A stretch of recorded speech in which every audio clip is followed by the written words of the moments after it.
지금 테슬라에서 벌어진 변화, 이건 조용히 지나가기엔 너무 큽니다. 그록이라는 AI가 차 안으로 들어오자 시장부터 먼저 놀랐습니다. 혁신은 눈앞에서 실체를 만들기 시작했고 금융시장은 아직 준비가 안 됐다며 뒤로 물러섰죠. 그럼 누가 맞는 걸까요? 기술이 그린 미래가 오를까요? 아니면 시장의 신중함이 오를까요? 오늘은 그 질문에 답하는 이야기입니다.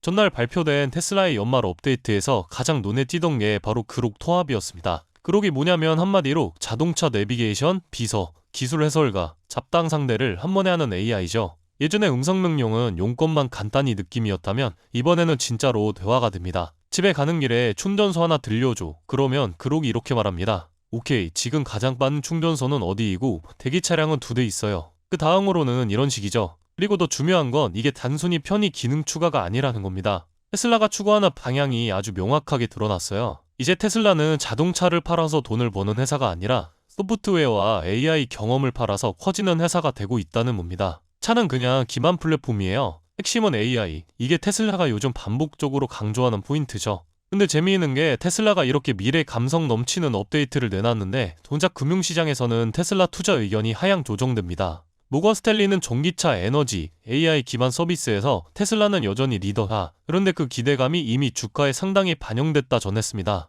쉽게 말하면 좋은 건 알겠는데 이미 너무 앞서 나간 가격이다, 이런 뉘앙스죠. 특히 로보택시, 완전 자율주행, 로봇 이런 미래 사업들이 테슬라의 핵심 가치로 떠올랐는데 그 실현까지는 시간이 걸리고 변동성도 크다는 겁니다. 그러니까 기대는 큰데 확실히 검증된 건 아직 아니다, 이 말이죠. 시장 입장에서는 당연한 겁니다. 혁신은 언제나 처음에 스토리로 시작돼요. 그 스토리가 현실로 바뀌기 전까지는 주가는 늘 기대와 우려 사이에서 출렁이죠. 그렇다면 지금의 테슬라는 어디쯤 왔을까요? 이제 중요한 질문은요. 지금 테슬라는 스토리 단계일까요? 아니면 이미 실행 단계로 들어선 걸까요? 그록이 차량 안으로 들어온 건 사실 시작 신호에 가깝습니다. 테슬라가 말해온 그림이 있어요. AI 비서가 차량 운영 효율과 개인화된 경험으로 데이터를 쌓고 소프트웨어 구동 모델로 매출 확대, 로보택시 네트워크로 서비스 기업 전환, 이 큰 그림 중에 AI 비서라는 한 파트가 이제 실제로 완성 단계로 들어온 겁니다. 이게 왜 큰 의미냐면 AI가 차 안으로 들어오면 데이터 흐름이 달라지고 경험이 달라지고 수익 구조가 완전히 바뀌기 때문이에요. 테슬라는 언젠가 차 한 대 팔아서 버는 돈보다 그 차가 3년, 5년 동안 업데이트하며 생기는 수익이 더 크다, 이런 모델을 꿈꾸고 있습니다. 그리고 그록은 그 첫 번째 조각이죠. 하지만 시장은 왜 조심스러울까요? 혁신이 너무 빠르면 시장은 오히려 불안해합니다. 테슬라가 그리는 미래는 흥미롭지만 모든 기술이 아직 완전히 검증된 건 아니에요. 로보택시가 대규모 상용화된 적은 없다. FSD는 여전히 논란도 많고 주제도 남아있다. 로봇은 아직 실사용 단계라고 보기엔 이르고 EV 시장은 성장은 하지만 경쟁도 점점 심해진다. 모건 스탠리가 말한 것도 그겁니다. 의은 건 알겠는데 당장 실적으로 반영되기까진 시간이 필요하다고요. 자, 이제 이 이야기를 하나로 묶어오면 이겁니다. 그록 탑재는 단순 기능 추가가 아니라 테슬라가 AI 기반 기업으로 이동하는 전환점이다. 그리고 시장이 보이는 신중함은 기술은 좋지만 아직 검증에 시간이 필요하다는 의미. 앞으로 1, 2년 동안은 이 테마가 계속 충돌할 겁니다. 기술은 빠르게 진화하고 시장은 그걸 복잡하게 평가하고 사람들은 기대와 불안 사이를 왔다 갔다 하고 이 사이에서 테슬라는 증명이라는 과제를 계속 풀어야 합니다.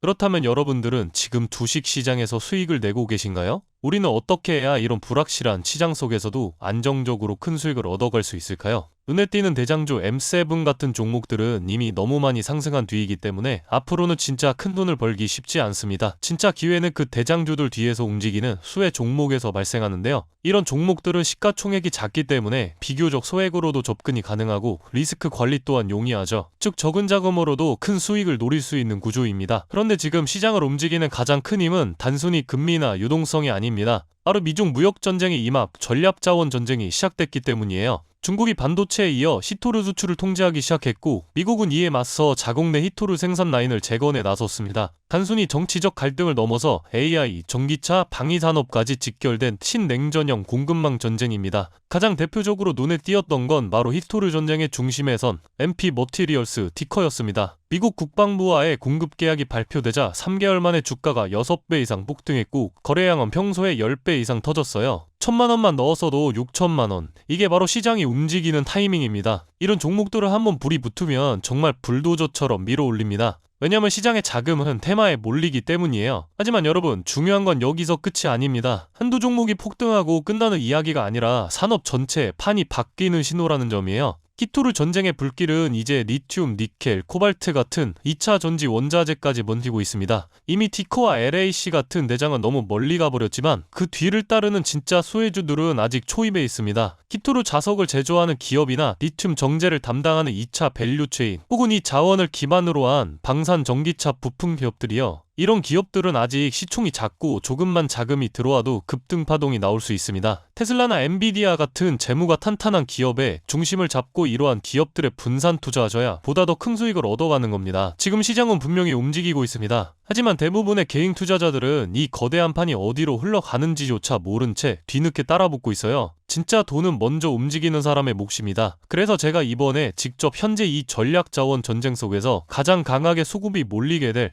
핵심 소액 섹터와 종목 리스트를 정리해뒀습니다. 실제로 기관 자금이 들어오는 타이밍과 정부 정책 방향, 글로벌 공급망 재편 흐름까지 데이터 기반으로 정리된 PDF 자료예요. 이러한 정보도 소중한 제 구독자분들과 끝까지 영상 시청해주신 분들께만 오픈해드리도록 하겠습니다. 참여 방법은 간단합니다. 영상 아래 더보기란을 클릭하시면 파란색 링크가 하나 보이실 겁니다. 간단한 설문조사 진행해두시고 전송 버튼까지 눌러주시면 확인 후에 순차적으로 자료를 전달드리겠습니다. 절대로 금전 요구나 무조건적인 투자 권유 또한 하지 않습니다. 여러분이 시장에서 안정적으로 수익을 만들어 가시길 바라는 마음으로 준비한 자료들이에요. 꾹 가볍게 참고하시고 시장의 흐름을 직접 관망하셔도 좋습니다. 시장은 언제나 먼저 보는 사람, 먼저 움직이는 사람이 이깁니다. 지금 우리가 보고 있는 건 단순한 주가 상승이 아니라 글로벌 머니의 방향 전환이에요. 이 기회를 놓치면 다음 사이클이 올 때까지 또 몇 년을 기다려야 할지도 모릅니다. 영상이 도움되셨다면 좋아요와 구독 버튼 눌러주시고 저는 다음 영상에서 뵙도록 하겠습니다.